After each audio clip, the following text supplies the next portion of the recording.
morning and welcome to a special edition of AM Evansville. I am Lauren Motter. It's Friday, April 29th, and joining me today is Fox and Wedding Planner Saundra Hadley. How are you? Doing great. Good. Oh my gosh, we just have been having the funnest morning ever. We've been sitting up here since about 4 o'clock.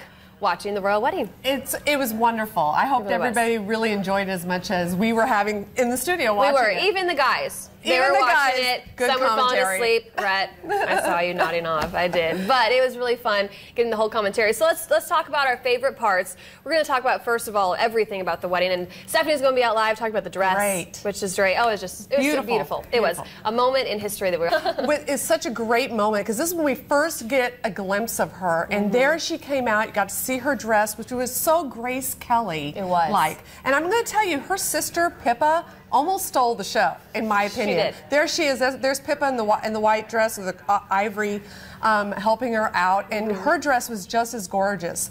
But she came out, and just looked absolutely regal, but a little subdued, as when you compare to Princess Diana.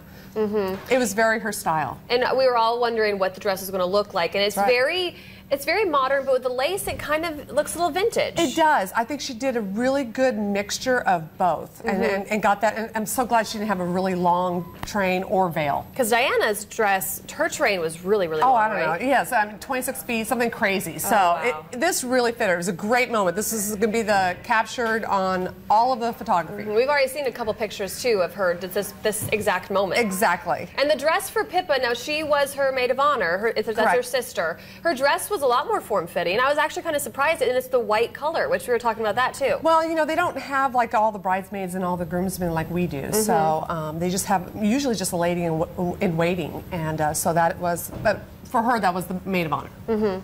Beautiful. She just looked so princess. Absolutely. Oh, she really did. Okay, so that was when she got out of her car and then she started walking down the 4 minutes down the aisle. Wow. I was nervous for her. I was. I'm still nervous kind of for her because she's got to be so excited. The next moment that we both really liked. Favorite moment of the whole thing was when she got up to the altar and William looked over and then he whispered a little sweet nothing in her ear. He did. It was so sweet. He had his back to her, and look, if you look, I'm still teary-eyed. We had the Kleenexes out. I know all the guys were laughing at us in the studio, but all the girls went, "Ooh!" It was so beautiful, and that was just really sweet. It's just one of those moments that, I don't know, you just have that moment where when you walk down the aisle, your husband sees you, and you just have one little moment, and that was it. I mean, that's something the whole world got to see. And he didn't watch her walk down the whole aisle. He had his back to her, which is something she wanted. So she got up there, and she just kind of glanced over. So she did. Okay, we also want to talk about a little bit before we check on our forecast when he actually had his little struggle. There was a struggle in the wedding, getting the ring on. This was so great because this is reality, folks. You get a little nervous. Maybe she had a little bit too much salt to eat for dinner last night. Look, he's struggling a little bit. You can do it, Prince William. Duke William. Cambridge now. Duke and Duchess now. That was great. It really was. A real moment. Yes. Okay, we'll talk more. We have to check on the forecast with Tom. Thanks, Stephanie. Okay, so let's talk a little bit more about the dress. The dress was gorgeous. We've been talking about that. The lace kind of brought it back a little bit. But your initial reaction was, why the long sleeves, right? Well, they have to do long sleeves. It's in Westminster Abbey. So I knew there was not going to be any strapless or any short. But what I liked about it was that they always have to cover their shoulders and at least most of their arms. And her arms were completely shown, but through lace, so they got around that. And of course, no plunging necklines or anything like that. It has to be incredibly modest. And it was, but it was still very elegant. Okay, now let's talk about the flowers too, because that was another important part of her walking down the aisle. Very little bouquet. It was, but it looks like a full floral of Lily of the Valley. Lily of the Valley, which I figured would be in the bouquet because it's very traditional, is very, very tiny flowers. So you can see they're very there's small. Probably about 150 stems. So if you want to replicate that at $10 a stem retail, it's going to be about a $1,200 to $1,500 bouquet, believe it or not. For that. Exactly, because it's a very expensive flower and so small. Usually we use Lily of the Valley as a filler in a bouquet, which gives out a great aroma. It looks beautiful, but I mean, it looks to us that I was talking with other florists that looks like that's all there was. Wow, that is very incredible, huh? Yeah, very incredible. $1,200 for that little bouquet. Well, coming up next, we will talk with Tracy Zeller about some of the jewelry that the royal family will be making popular and about Kate Middleton's engagement ring. Right now, you're taking a live look at London as the royal wedding begins to wind down. We'll be right back. Hi everybody, we're here with Tracy Zeller, Tracy Zeller Jewelry, and we're of course talking about the royal wedding. And Tracy, you brought us an exact replica or close to of what Princess Diana's engagement ring, which is now Duchess Catherine's. Yes. What does it look like? Let's talk about it. It's very much like her ring. You know, just shortly before William gave the Princess Diana's engagement ring to Catherine, I purchased a ring that's been popular. Diana is the one that really made it popular. Right. It's a sapphire center with 14 diamonds surrounding. Now, the Princess Diana ring is actually 18 carats of stones. Wow. Yes, it has 14 surrounding diamonds as well. Wow. This ring that we have in the store now is a 3-carat total weight, so it's quite popular.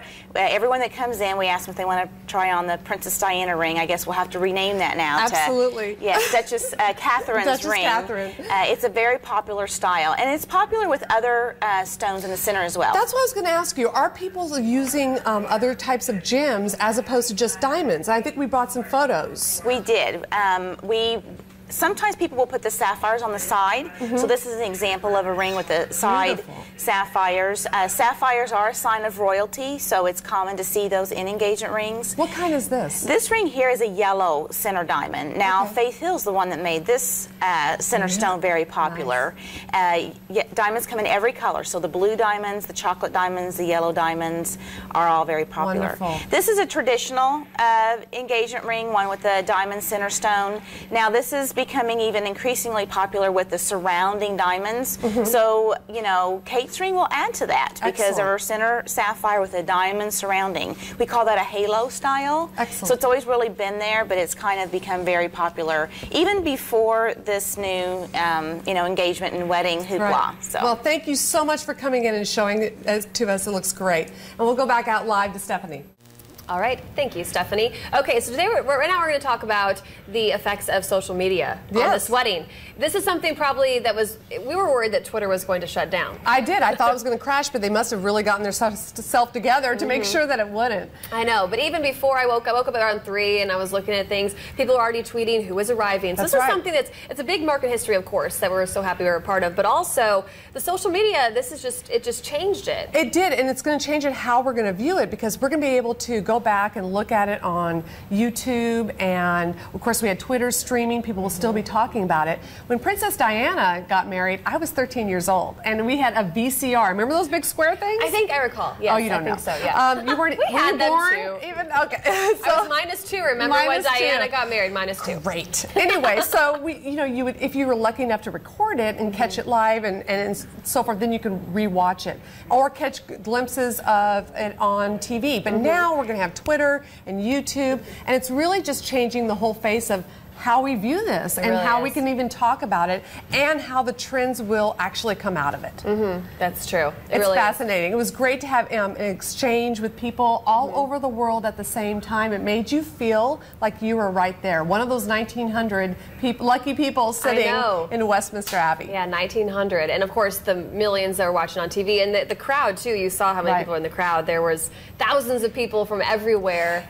Do you know, there was actually a florist in Illinois. She does events in New Harmony, Jody Duncan. She was actually there, so she was actually tweeting it. It was so much fun to see that. That is fun. You've been to Westminster Abbey as well. I have, and when you walk into it, you can't help but actually kind of inhale. Because it's so ornate, it's so beautiful, and it's just wonderful that they keep that tradition there. Speaking of inhaling too, you could tell after the wedding, they're both like so much more relaxed. I think she would look more nervous than he did. Really? I really do. But after she got in the carriage, you could tell her shoulders went down a little bit, and then she started smiling. A lot of pressure was off. Absolutely. Well, coming up next, Tom, have a last look at your forecast, and here's a live look at London as the royal wedding events come to an end. We'll be right back. Work week overall, not bad. Couple days coming up. Not too bad. All right, thanks, Tom. Before we go, we do want to show I made a very special cake for our royal wedding coverage. Beautiful. Yay, the British flag. Nice. You could be a cake designer. I could, maybe someday, but it was kind of fun. So we appreciate everybody joining us, though, too. And Saundra, thank you so much. Thank you for having me. It was great. It was so fun. And thanks for joining us. Hope you enjoyed the royal wedding. Have a great weekend, and we'll see you back here Monday morning. Oh, yes, we have to say goodbye like this. The regal. Tom, you have to regal way. Regal way. Like that? The regal way. Yes, regal way. We expect that to go on maybe throughout the night. A beautiful ceremony and a wonderful day.